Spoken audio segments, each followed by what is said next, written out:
I'm Justin Davis, and this is Runcam's RC.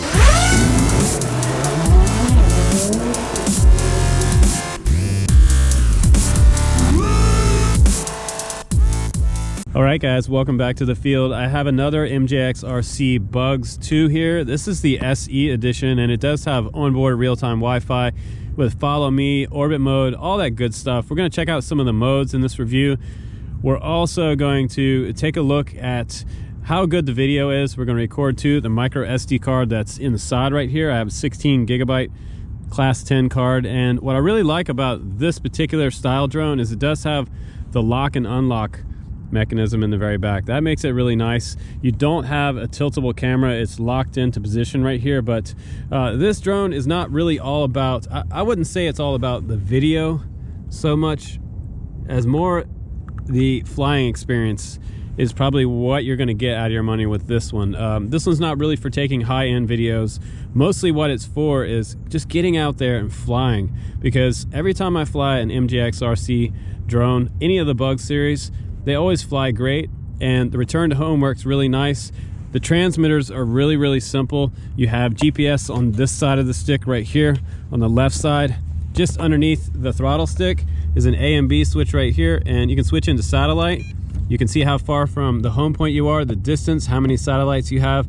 I'm flying mode 2, which means throttle on the left and a pitch and roll on the right hand side.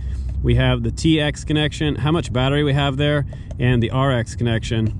So we should get all that information, all that telemetry once we turn everything on. You also get the red LED readout up here, auto takeoff, auto land. You get the lock and unlock button right there, return to home button, and you get a photo and video button all in one right there. If you press it for a long press, you're going to start the video. Short press is going to give you a photo. It takes 4 AA batteries in the back, and the L1 and the L2 button on the back don't actually work. So those are just dummy buttons, kind of like what DJI has on theirs. But let's go ahead and fire up the SE version and turn on the transmitter. We're just going to do that all at once right there. And you do have brushless motors on this quad, so very quiet but powerful as well. Much better than the brushed motors are going to be. So right now what you need to do when you see these flashing lights, it is loading the GPS right now, but when you see the flashing lights, you can go ahead and calibrate the compass. After that, we'll go ahead and calibrate the gyro, and then we're ready for takeoff. So if you don't have a lock yet and you don't see satellites loading up, that means that you might have to pair up the radio with the drone itself. So the way to do that is go ahead and unplug the drone, and we're going to show you how to bind it up. Turn it off, and you're going to hold that lock button right there and turn the transmitter on. After you do that, you're going to plug in the drone. You're also going to lock that bottom switch right there, make sure that's in the lock position. So now we should be bound up with the transmitter to the drone. So now we have a full signal there. We're going to start loading satellites, and you want to give it about a minute before you do your compass calibration. After that, I usually turn everything back off and then go ahead and recalibrate the compass one more time, and we should be good for takeoff. And that's only for the first flight. If you fly at the same field all the time, you don't have to recalibrate your compass, but these quads actually make you recalibrate the compass, the GPS on board every single time. So you're going to do this compass dance. So we're going to go ahead, we're going to spin it in a circle like this until you see that they go green, flashing, and then with the camera facing down just like this, you're going to go around till you see the red and the green go solid, just like that. So now we have a calibrated compass and we're good for takeoff. We can go ahead and open up the phone, and we're going to search for the Wi-Fi. Right now we have 15 satellites, so that's pretty good. Go to the Wi-Fi here. We're going to look for that network, and I believe these were, I want to say 1800 motors on board. I think it said on the box, just says brushless on this one. I think they were 18 or maybe 1850s or something like that. Bugs 920, and if there is a password, it might be 1 2 3 4 5 6 7 8 9, and it also could be 1 2 3 4 5 6 7 8 9 0. So I'm going to go back out. We're going to go to the Bugs app. It's called Bugs Go. Go ahead and open that up, and you're going to search for the name of your quad. So ours would be the Bugs 2 SE at the very bottom. Switches all the way over. I guess they make a black one too. Kind of like that gunmetal one though. The gunmetal looks super cool. So I'm going to go over now, click a few times. Yes, you can access my phone to record the video. So we're going to go ahead, and there's a lot of stuff on this app. I really like this a lot. So we're going to go ahead and start the video now. And first thing we're going to do before we take off is calibrate the gyro like I promised you that we would do. Down and to the left, and you see those lights flashing. They should come back after it's done. All right, red in the front. And now to arm it, you can do it two ways. Sticks down and center, or you can hit the lock button. So I'm going to just hit the lock button. It should bring the motors up to a low idle. All right, so that's, there we go. Just one time, not a long press. Now we can do an auto takeoff, and we'll check out the GPS lock. If there's a true GPS lock, it should come up and just kind of hang out right there and just pause where it's at. Let's just do a walk around. That's a hands-off hover with altitude hold. Looking pretty good for the SE model. I really like this paint job they have on here. They've got GPS really big up there. I am still recording video, so you should see some 1080p video right there. And again, I don't live in Hawaii, so you guys are going to kind of see how this drone looks in the dead of winter. Almost winter. I'm sure it's winter where most people are now. Let's go up a little bit higher, and I always like to start out with a little bit of straight ahead flying. And we'll see how the Wi-Fi does on this one. I'll give you an honest review on that, because that's what I usually like to do, is tell you guys the truth about these drones, so you know what you're paying for. So my video, I'm going to go ahead and stop the drone there and let the Wi-Fi catch up. My Wi-Fi stopped right about the time I got out here to this pump house that they're building out here in the field. So now I'm just hovering in GPS lock. If you let go of the stick, it'll just hover in place, which is really nice. Now I'm going to do a pan around back to the parking lot. Let's go up a little bit higher.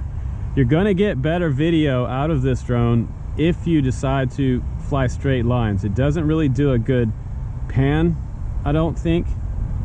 It does better flying along in a straight line, so you can get a little less vibrations, and you don't have any type of mechanical gimbal on here stabilizing the video, so what you see is kind of what you get with these drones. So I'm just going to go parallel to the field here. And we're up there a good ways. It says that we're at a height of 59. So we're just going to cruise back over the field over here. I can really see those LEDs today in the overcast situation that we're in. Right now I have 16 satellites. Let's go ahead and do a return to home situation here. Just going to click that return to home switch and let it fly back. It looks like it's coming back in reverse. It's kind of cool. Let's see if it'll turn around when it gets back over here near the parking lot. Hopefully it doesn't land on my car. Let's just walk back over here. Look up. It always looks like it's further over than it is when it's coming down for a landing. I think it kind of comes in and sort of corrects itself. Now we were pretty close to where the box is right there when we took off. So it should come back somewhere in that vicinity. And what it does is it comes to a certain point and it stops right over the landing point, and it takes a second to start coming back down. So don't freak out if it flies back over here and it looks like it's just hanging out up there. After about 20 seconds or so, it'll start to come down. So give it a little bit of time to work its way down. And I love the return to home on these MJX drones, because a lot of them actually come down and kill the motors for you after it lands, which is a really, really nice option. And this thing looks like it is very locked in today, which MJX is always predictable. I was just telling the guys at the field that MJX RC is great for me to fly because it's always a predictable experience for me. It's a very easy flying drone, and it's not stressful, which is really great. So it should kill the motors. okay, without me having to touch it. And now it's down. That's awesome.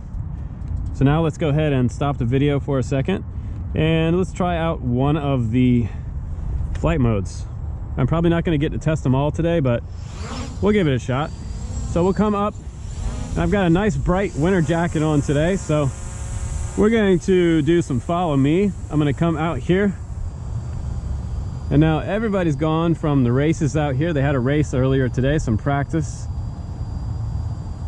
racing. So we're going to go ahead and start the follow me. Yes, click on the screen. Yes.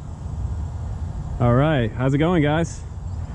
Cool thing about this drone is that I can usually sync up my audio pretty good, because this drone doesn't do a lot of frame drop, and frame drop is really not very good for trying to sync it up with your voiceover, because you're missing a bunch of frames. But let's go ahead and run a little bit, because it has that weird twitch that it does on the pitch axis, which I really don't like a lot. So when it's trying to slow down with you, if it's going a consistent speed, it seems to do that less.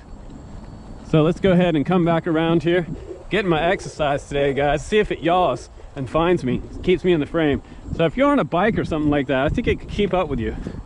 It does better when it's moving just a little bit faster. Man, I'm almost out of breath, but not really. I'm not that out of shape. Come on, guys.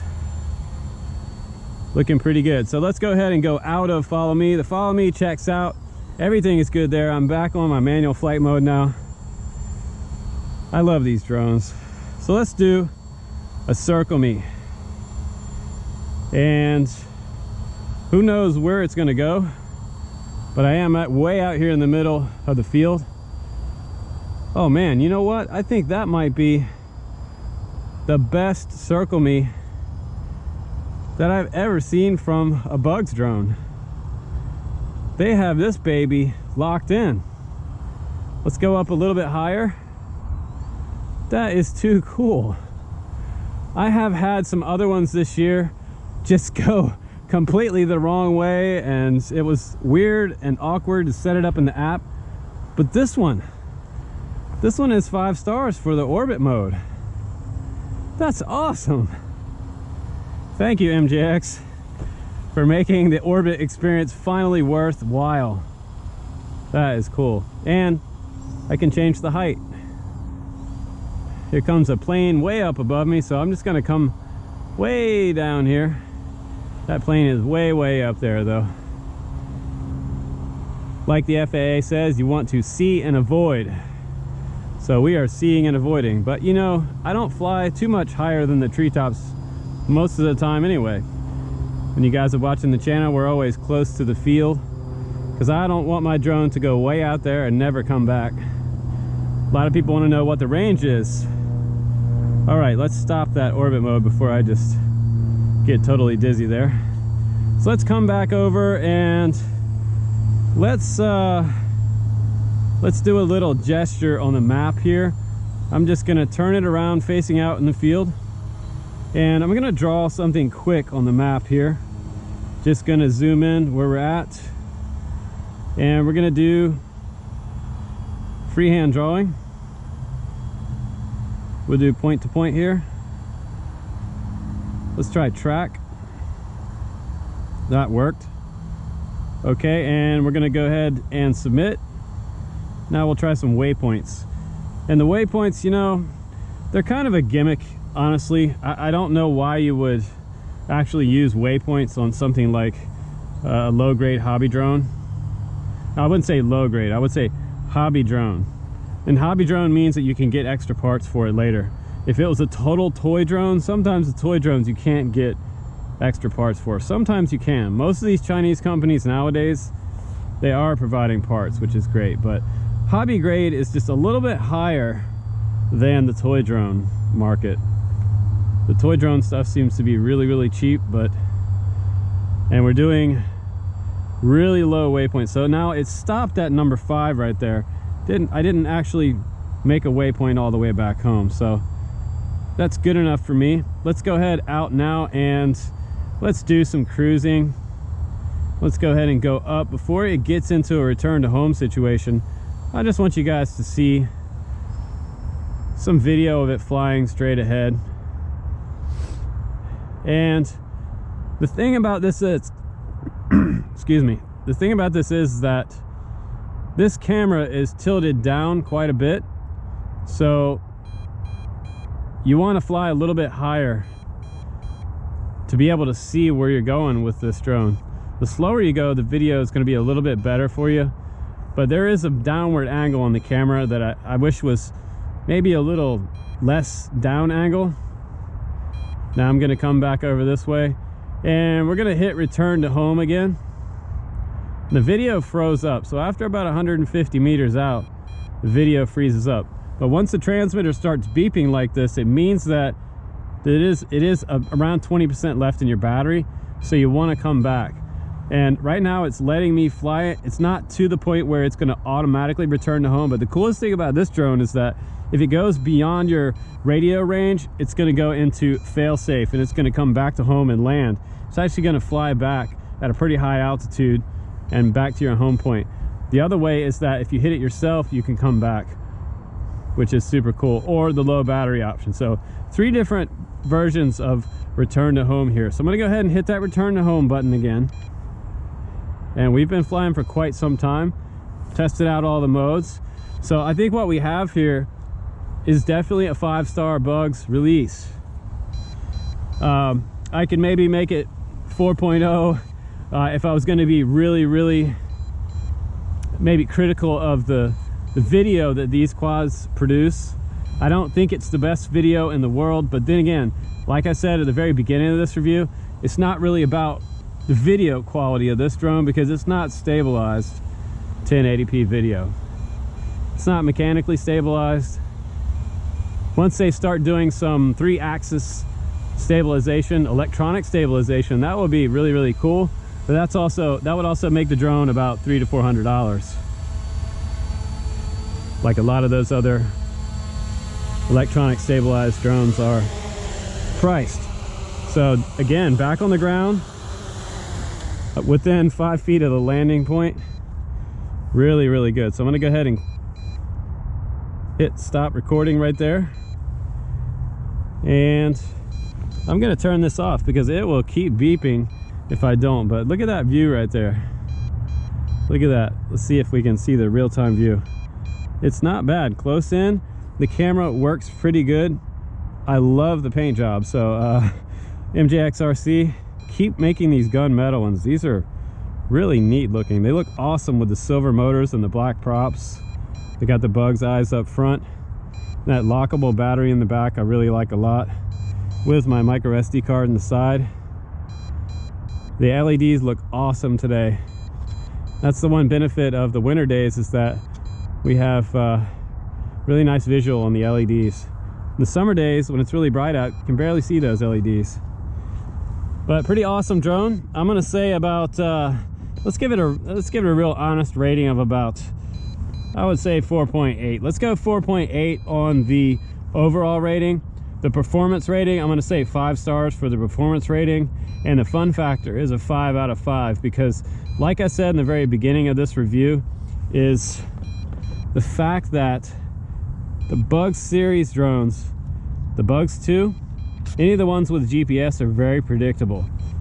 So what you're getting when you buy something from MJX RC is something that has been, for me, very reliable. And I've been flying these quads from MJX RC for a long time, since the very first ones they made, and I really like them. So I think anybody getting into the hobby, this would be an easy bet for a gift for someone just getting into FPV or wanting to fly drones.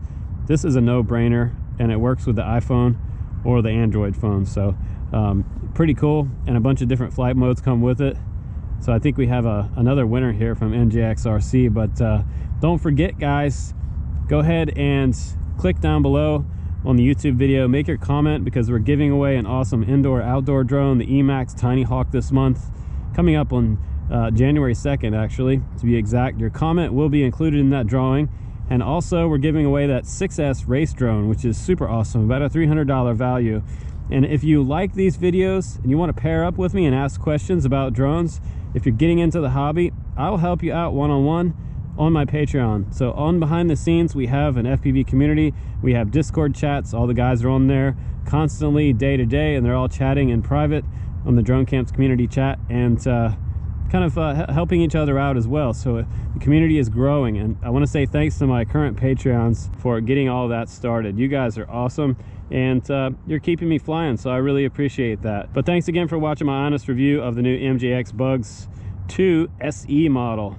Pretty cool little quad, and I love the paint job. Happy holidays, guys. Merry Christmas. I'll see you on the next one.